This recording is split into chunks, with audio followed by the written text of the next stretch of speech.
इस हुकूमत की और इन हुक्मरानों की मौजूदगी में जो मैं समझता हूँ रंगीले हुक्मरान, इन रंगीले हुक्मरानों की मौजूदगी में जिन्हें गवर्नेंस की कोई समझ और सूझबूझ नहीं है, सिर्फ इन्होंने बातें की हैं और इन्होंने झूठ बोला है या फिर अपने सियासी मुखालफीन को इंतकाम का निशाना बनाया। आज भी हम यहाँ खड़े हैं एहतसाब अदालत के बाहर, 16 माह की जेल है, 3.5 पौने 4 साल हो गए इसे भुगताते हुए, पता नहीं कितना अर्सा और भुगताना है। निकला इसमें से कुछ नहीं, निकलेगा भी कुछ नहीं। इसलिए कुछ नहीं निकलेगा कि जब आप बदनीयती की बुनियाद पे अपने मुखालफीन को टारगेट करेंगे और बजाय इसके कि किसी की कौमी खिदमात का एतराफ़ किया जाए उसको रगेदेंगे, तो उसमें से सवाए तलखी के नफरत के बरामद तो कुछ नहीं होगा। या फिर रियासती वसाइल को अफदाया करें, कितने पुलिस वाले खड़े हैं हमारे इर्द गिर्द, ये अदालत है, इस पर खर्चा हो रहा है, आउटपुट क्या है? डाकू बाहर घूम रहे हैं, जिन्होंने बैंक लूटे हैं वो बाहर घूम रहे हैं, जिन्होंने मुल्क को लूटा है वो बाहर घूम रहे हैं आज़ाद, जो टैक्स चोर हैं वो मुल्क में आज़ादाना घूम रहे हैं, और जो अपोजिशन के सियासतदान हैं उन्हीं का एहतसाब होना है।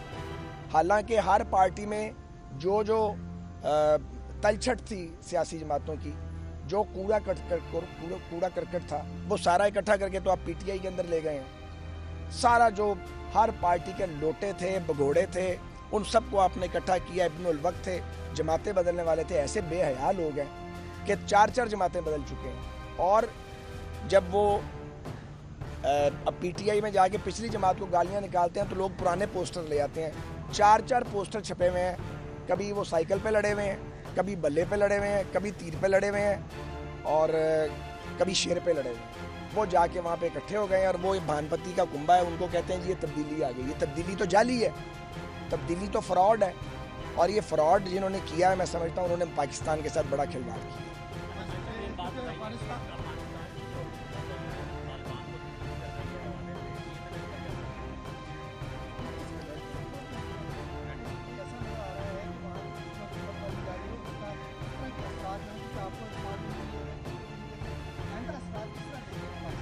पहली बात यह है कि ये दुआ करनी चाहिए कि अफ़गानिस्तान के अंदर पॉलिटिकल कंसेंसस हो जाए।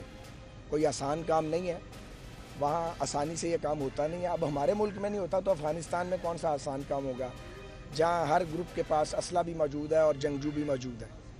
लेकिन इसके लिए दुआ की जानी चाहिए और पाकिस्तानी रियासत को मुतफ़िक़ा और मुश्तरका तौर पर इसके लिए कोशिश करनी चाहिए कि अफ़गान अवाम ख़ुद ही अपने मुस्तक़बिल का और अपनी अगली हुकूमत का फ़ैसला करें।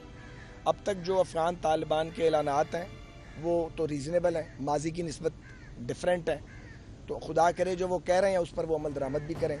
और ख़ास तौर पे नॉन स्टेट एक्टर्स की हौसला अफजाई न की जाए जो मुख्तलिफ ममालिक में लश्कर बने हुए हैं और वो वहाँ पे धमाके करते हैं या दहशत गर्दी करते हैं। पाकिस्तानी कौम अफ़गान कौम को खुशहाल देखना चाहती है, अफ़गानिस्तान को मुस्तहकम हम देखना चाहते हैं, लेकिन हम ये चाहते हैं कि हमारे मुल्क में भी, हमारी सरज़मीन पर भी कोई मदाखलत न की जाए और यहाँ उन सोचों को और उन ख्यालात को एक्सपोर्ट करने की कोशिश की न की जाए जिनकी पाकिस्तान में गुंजाइश नहीं है। क्योंकि बहरहाल पाकिस्तान में एक निज़ाम है जो बना हुआ है, अगर इसे चलाने वाले आ जाएं और मदाखलत न की जाए तो पाकिस्तान जो है ये तेज़ी से आगे बढ़ सकता है। अफ़गानिस्तान की तामीर नौ की ज़रूरत है, उसमें अफ़गानिस्तान के हमसायों को अपना रोल प्ले। अफ़गानिस्तान है वो यकीनन ख़ित्ते में एक पायदार अमन की ज़मानत बनेगा। तो गवर्नमेंट ने तो हमें कुछ नहीं बताया, ये तो हम अपना एक जो हमारा नुक्ता नज़र है वो ये है कि पाकिस्तान को इसमें इम्पार्शल रहना है और जो थोड़ा बहुत जो भी इन्फ्लुएंस है पाकिस्तान का वो यूज़ करना चाहिए कि वहाँ पे पॉलिटिकल कंसेंसस हो और अफ़गानिस्तान में एक वसीउल बुनियाद हुकूमत कायम हो जिसमें वहाँ की सोचों के जो मुख्तलिफ रंग हैं उनकी वो झलक नज़र आती है।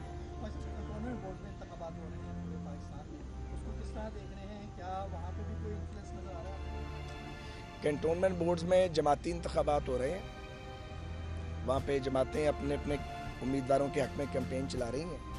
थोड़े दिन बाद उस पर बात करेंगे, भी 4 दिन और गुजर जाने दें। YouTube पर गुगली टीवी देखने के लिए youtube.com की सर्च बार में गुगली टीवी टाइप करें। गुगली टीवी के पेज पर सुर्ख रंग के सब्सक्रिप्शन वाले बटन पर क्लिक करना ना भूलिए। YouTube पर अपलोड होने वाली वीडियो से बाखबर रहने के लिए बेल आइकॉन पर क्लिक कीजिए। आपको हर नई आने वाली वीडियो के बारे में नोटिफिकेशन मौसूल हो जाएगा।